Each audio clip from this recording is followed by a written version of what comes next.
अस्सलाम वालेकुम dear student. ये क्लास 8 का इंग्लिश का पेपर है, सेकंड टर्म का। इसमें मैंने तमाम वर्जन से जो सब्जेक्टिव क्वेश्चंस हैं वो एक ही जगह पर एक ही वीडियो में इकट्ठे कर दिए हैं और मैं आपको सारे बता देती हूँ कि आपको पेपर में सब्जेक्टिव पेपर में कौन कौन से क्वेश्चन आएंगे। सब्जेक्टिव के लिए आपने बस यही वीडियो रेडी कर लेनी है, सब्जेक्टिव का आपका मसला हल हो जाएगा। तो चले हम इसको स्टार्ट करते हैं, लेकिन उससे पहले आपने मेरी एक बात माननी है और वीडियो को लाइक भी करना है और चैनल को सब्सक्राइब भी करना है और वीडियो को एंड तक देखना है ताकि आपको सारे क्वेश्चंस की आसानी से समझ आ जाए। और इसके बाद मैं इसके तमाम वर्जन के एमसीक्यूज़ की भी एक वीडियो बनाऊंगी, वो भी आपने देख लेनी है। इस तरह आपके तमाम एमसीक्यूज़ का मसला भी हल हो जाएगा। तो चले शुरू करते हैं। आपके सब्जेक्टिव पेपर में टोटल 3 क्वेश्चन होते हैं, क्वेश्चन नंबर 11, 12 और 13। तो क्वेश्चन नंबर जो 11 है उसमें आपने एक ऐसे लिखना होता है। तो आपने वीडियो को देखते रहना है, मैं आपको तमाम ऐसे बता देती हूँ जो कि 10 के 10 वर्जन्स में आए हुए हैं। तो ये आपका पहला ऐसे है जो कि फर्स्ट एड बॉक्स के ऊपर है। फर्स्ट एड बॉक्स के बारे में आपने कम से कम 10 लाइंस लिखनी है। फर्स्ट एड बॉक्स वो दवाइयों वाला डब्बा होता है जो कि हर स्कूल में मौजूद होना चाहिए कि अगर खुदा न खास्ता स्कूल में किसी बच्चे को कोई चोट लग जाए, कोई छोटा मोटा मसला हो जाए, तो वो स्कूल में ही कवर कर लिया जाए। तो ये फर्स्ट एड बॉक्स के ऊपर आपने 10 लाइंस लिखनी है। तो चले हम इसको स्टार्ट करते हैं। First aid box is a small but powerful package. ये एक छोटा होता है लेकिन पावरफुल पैकेज है। That contain essential medical supplies and equipment, जिसमें ज़रूरी अद्वियात और औजार होते हैं। इट प्रोवाइड, ये किसी हादसे की सूरत में फौरी इलाज मुहैया करता है। A first aid box should be present in every house, work place, school and vehicles. ये जो फर्स्ट एड बॉक्स है ये हर घर में होना चाहिए, हर काम वाली जगह पे होना चाहिए, स्कूल में और गाड़ियों में भी होना चाहिए। Its purpose is to provide immediate medical assistance. इसका जो मकसद है वो ज़रूरी मदद फ़राहम करना है। The box should contain basic necessary item, box के अंदर कुछ ज़रूरी चीज़ें मौजूद होनी चाहिए। That can come to use in terms of emergency, in times of emergency, जो कि एमरजेंसी के वक्त इस्तेमाल की जा सके। It is also important to know how to use it. ये भी अहम है कि इसको इस्तेमाल कैसे करना है इफ़ेक्टिवली, मौसर तौर पे। Being train in first aid empowers individuals to take immediate action. First aid box को इस्तेमाल में ट्रेन होना चाहिए। Well stocked and well utilised first aid box भी can be a life saver. तो एक अच्छा और जो है वो बेहतरीन मौसर इस्तेमाल फर्स्ट एड बॉक्स का लाइफ ज़िंदगी को बचा सकता है। It should be kept in visible and easy accessible location, और इसको हमेशा आसान और किसी ऐसी जगह पे रखना चाहिए जहाँ से आसानी से मिल सके। ये बहुत ज़रूरी है। It is important to teach young children and adult about first aid. तो ये बहुत ज़रूरी है कि बच्चों और नौजवानों को फर्स्ट एड बॉक्स का इस्तेमाल के बारे में पता होना चाहिए। तो ये आपका फर्स्ट क्वेश्चन है। उसके बाद सेकंड क्वेश्चन है। सेकंड क्वेश्चन में आपने एक स्टोरी लिखनी होती है। तो ये स्टोरी जो है जो आपके पेपर में आएगी वो है, इसका मॉरल है, do not count your chickens before they hedge.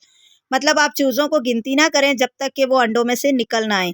तो ये एक स्टोरी है, अ मिल्क मेड एंड हर पेल। और ये आपने याद करनी है। इसको रीड करते हैं। A milk maid was on her way to the market to sell some milk from her cow. एक जो दूध वाली थी वो अपना जो है वो दूध बेचने अपनी गाय का दूध बेचने शहर जा रही थी। As she carried the large jug of milk on the top of her head, उसने दूध का बड़ा सा बर्तन अपने सर पे रखा हुआ था। She began to dream of all things she could do after selling the milk. वो तमाम चीज़ों के बारे में सोच रही थी जो दूध को बेचने के बाद उसने खरीदनी थी। With that money will buy 100 chicks to rear in my backyard. उसने कहा कि ये दूध बेचने के बाद उन पैसों से मैं 100 चूज़े खरीदूंगी और अपने घर के पीछे वाले सहन में रखूंगी। वैन दे फुली ग्रोन, जब वो बड़े हो जाएंगे, I can sell them at a good price at the market, तो मैं उन्हें अच्छी कीमत पर मार्केट में बेच दूंगी। As she walked on she counting dreaming, जैसे जैसे वो चलती जा रही थी वो चीज़ें भी गिनती जा रही थी। Then I will buy two the young goats, फिर मैं कुछ बकरियों के बच्चे खरीदूंगी, बकरियां खरीदूंगी। And rear them on the grass close, और उन्हें घास के करीब रखूंगी। When they are fully grown, जब वो बड़ी हो जाएंगी, I can sell them at even better price, तो मैं उन्हें भी अच्छी कीमत पर सेल कर दूंगी। Still dreaming she said to her self, ये सोचते हुए वो चलती जा रही थी और सोच रही थी, soon I will be able to buy another cow, जल्द ही मैं एक और गाय खरीदने के काबिल हो जाऊंगी। And I will have to और मिल्क टू सेल, तो मेरे पास बेचने के लिए ज़्यादा दूध होगा। Then shall have even more money, और मेरे पास ज़्यादा पैसे आ जाएंगे। विद दीज हैप्पी थॉट, इन अच्छे ख्यालात की वजह से शी बिगेन टू स्किप, वो एकदम उछली और जंप लगाया। Suddenly she tripped and fail, अचानक वो फिसली और गिर गई। द जग ब्रॉक, जग उसका बर्तन जो दूध वाला वो टूट गया।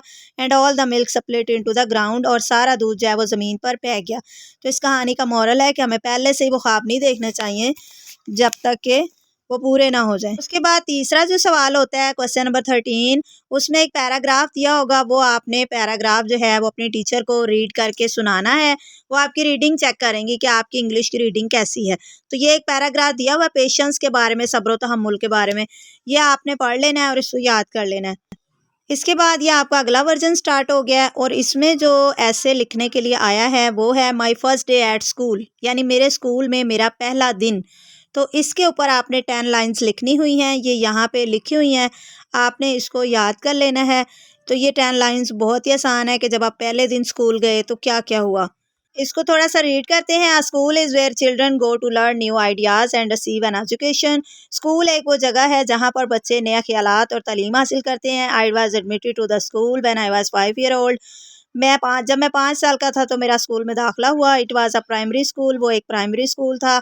आई woke up early on my first day of school.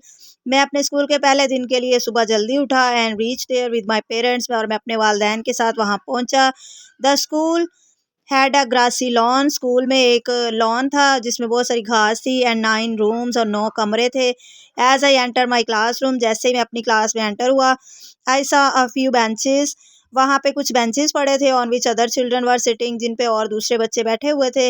I sat on the third bench, मैं थर्ड बेंच पे बैठ गया next to the student who later became my best friend, एक बच्चे के साथ जो बाद में मेरा बेस्ट फ्रेंड बन गया। Our teacher was amiable and encouraging, मेरी टीचर ने मेरी बहुत हौसला अफजाई की। The teacher made each of the student stand one by one and introduce our self, तो टीचर ने हर बच्चे को एक एक करके खड़ा किया कि वो अपना इंट्रोड्यूस करवाएं। Then we all recited the alphabet and number names, फिर हमने कुछ अल्फ़ाबेट्स और नंबर नेम्स पढ़े। My favourite part of the first day of school was playing on the lawns of making lots of new friend, तो मेरी जो सबसे जो खूबसूरत याद है पहले दिन की वो ये था कि लॉन में जाकर खेलना और नए दोस्त बनाना। नेक्स्ट ये स्टोरी है जो हम पहले ही पढ़ चुके हैं, जो पिछले वर्जन में भी थी। उसके बाद ये एक पैराग्राफ है जो आपने अपने टीचर को पढ़कर सुनाना है देखकर। अच्छा, तो ये अगले वर्जन में जो आपको आया है पैराग्राफ लिखने के लिए या ऐसे है, ये रोल मॉडल के मुतालिक है। एक रोल मॉडल मतलब हम किसी शख्स को जो है, किसी ऐसे इंसान को जिसने अपनी ज़िंदगी में कुछ बहुत बड़ा काम किया होता है, हम उसको पसंद करते हैं और हम ये कहते हैं कि हम बड़े होकर उनकी तरह बनेंगे। जैसे कि अब्दुल सत्तार ईदी हैं या कायद आज़म हैं या अल्लामा इकबाल हैं, तो मुख्तलिफ़ लोगों के मुख्तलिफ़ रोल मॉडल होते हैं। तो रोल मॉडल के ऊपर आपने 10 लाइन्स लिखनी है। तो हम इसको थोड़ा सा रीड करते हैं। We often get inspiration from some extraordinary people around us and thus they become our role model. हम अपनी ज़िंदगियों में कुछ गैर मामूली लोगों से मुतासिर होते हैं और फिर वो हमारे रोल मॉडल बन जाते हैं। Abdul Sattar Edhi is my role model, Abdul Sattar Edhi मेरे रोल मॉडल हैं। He is known as a angel of mercy, वो मेहरबान फरिश्ते के तौर पे जाने जाते हैं। And is considered as a Pakistan most respected and legendary figure, वो पाकिस्तान की एक जानी मानी शख्सियत हैं। I am much motivated due to his struggle efforts and hardship during his journey, उन्होंने अपनी ज़िंदगी में बहुत सी मुश्किलात, मुसीबतों और कोशिशों का सामना किया और मैं उससे बहुत मोटिवेट हुआ। He did not only contributed money for the deserving, उन्होंने ना सिर्फ मुस्तहिक लोगों के लिए अपना पैसा वक्फ किया बट उन्होंने अपनी ज़िंदगी भी ज़रूरतमंद लोगों के साथ गुजारी। Edhi foundation is the Edhi ambulances की पूरे एशिया में एक चेन है। He was a simple and sophisticated man, वो बहुत ही सादा और नफीस इंसान थे। He was also considered as a Mother Teresa of Pakistan, उनको पाकिस्तान का मदर टेरेसा भी कहा जाता है। ही इंस्पायर्ड अस, उन्होंने हमें बहुत मुतासिर किया। That we shouldn't wait for others to change the world, कि हमें जो है वो दुनिया को चेंज करने के लिए दूसरों का इंतज़ार नहीं करना चाहिए। वो must do each and everything by self and by heart, बल्कि हमें खुद जो है वो अपने तौर पर और दिल से जो है वो काम करना चाहिए। उसके बाद अगले वर्जन में ये एक स्टोरी आई हुई है, फुलिश टैग बेवकूफ़ बारहसिंगा। तो ये बहुत ही आसान स्टोरी है, यकीनन आपने याद की होगी। तो चलें इसको पढ़ते हैं। Once a stag reached a pool of water in a jungle. एक दफ़ा एक बारहसिंगा या हिरन जो है वो जंगल में पानी के करीब पहुंचा। ही स्टार्ट ड्रिंकिंग वाटर, उसने पानी पीना शुरू कर दिया। As he was drinking water, जब वो पानी पी रहा था, he saw his reflection in the clear water of the pool, और तालाब के साफ पानी में उसने अपना जो है वो अक्स देखा। He was delighted to see his beautiful long horn, वो अपने खूबसूरत सींग देखकर बहुत खुश हुआ। But soon he joy of stag turn into sorrow because he felt ashamed, अपनी पतली सी टांगे देखकर वो बहुत शर्मिंदा हुआ कि ये कितनी बदसूरत टांगे हैं। सडनली ही द स्टैग सा a pack of hounds racing toward him, अचानक उसने कुछ शिकारी कुत्ते देखे जो उसकी तरफ आ रहे थे। ही टर्न राउंड, वो घूमा और रनिंग फास्ट, और तेजी से भागा। He disappeared into the jungle, वो जंगल में गायब हो गया। The hounds failed to catch the speedy stag, जो कुत्ते थे वो उसको पकड़ने में नाकाम रहे। When the stag had gone out of the reach of the hound, जब वो उन शिकारी कुत्तों की पहुंच से दूर चला गया, his long horn got caught by bushes, तो उसके जो सींग थे वो वहाँ झाड़ियों में फंस गए। He tried again and again, उसने बहुत कोशिश की, but failed to free himself, लेकिन अपने आप को आज़ाद ना करवा सका। Then the foolish stag realised, फिर उसको ख्याल आया that his thin and ugly legs had saved him, कि उसकी पतली और बदसूरत टांगों ने उसकी जान बचाई उन शिकारी कुत्तों से। बट हिज ब्यूटीफुल हॉर्न, लेकिन उसके खूबसूरत सींगों ने उसको मौत के मुंह में पहुंचा दिया। Soon the hounds approached there, जल्दी शिकारी कुत्ते वहाँ पहुँच गए और उन्होंने उसको पकड़ लिया और उसको मार दिया। तो इसका जो मॉरल है, all that glitter is not gold, हर चमकती चीज़ सोना नहीं होती।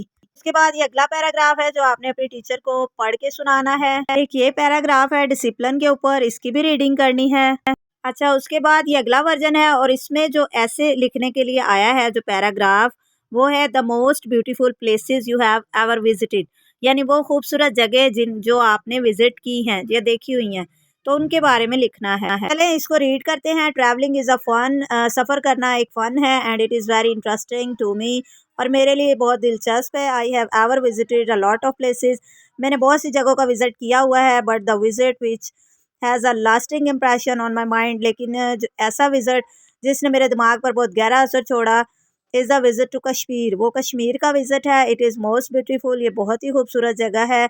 आई हैव एवर सीन, जो मैंने इससे पहले कभी नहीं देखी। It is said to be heaven on the earth, ये ज़मीन पर एक जन्नत है। I was wonderstruck to see the ravishing beauty of Kashmir, तो कश्मीर की खूबसूरती देखकर मैं बहुत हैरान हो गया।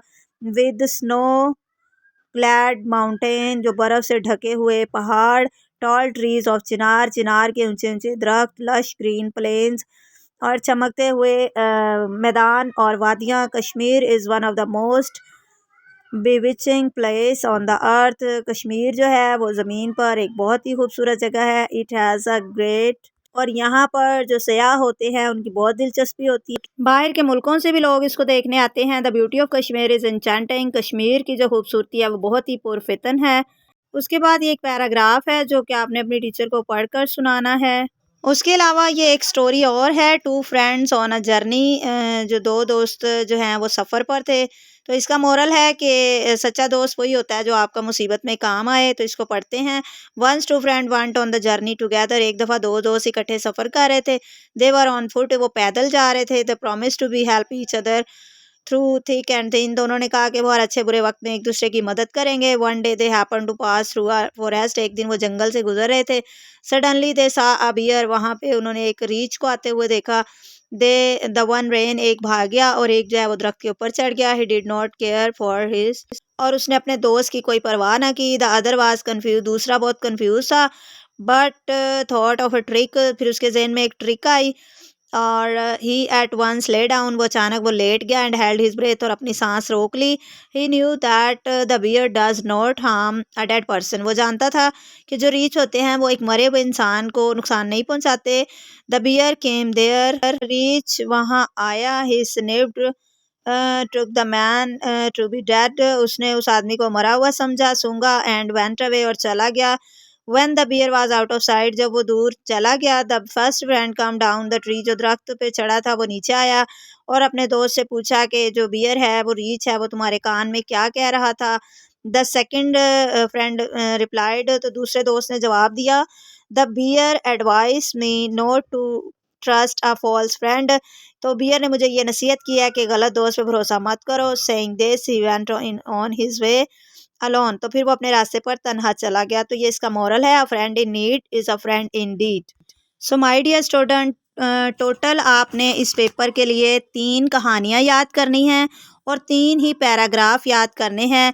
तो ये पेपर में आपको कोई भी कहानी आ जाएगी या कोई भी पैराग्राफ आ जाएगा, और तीनों ऐसे और तीनों कहानियाँ मैंने इस पेपर में वीडियो में बता दी हैं। आप बस उसको याद कर लें, इंशाल्लाह आपका पूरा पेपर हो जाएगा सब्जेक्टिव का। और इसके एमसीक्यूज़ की वीडियो भी मैं जल्दी बना देती हूँ, आप वो भी देख लीजिएगा। वीडियो को लाइक करना नहीं भूलिएगा।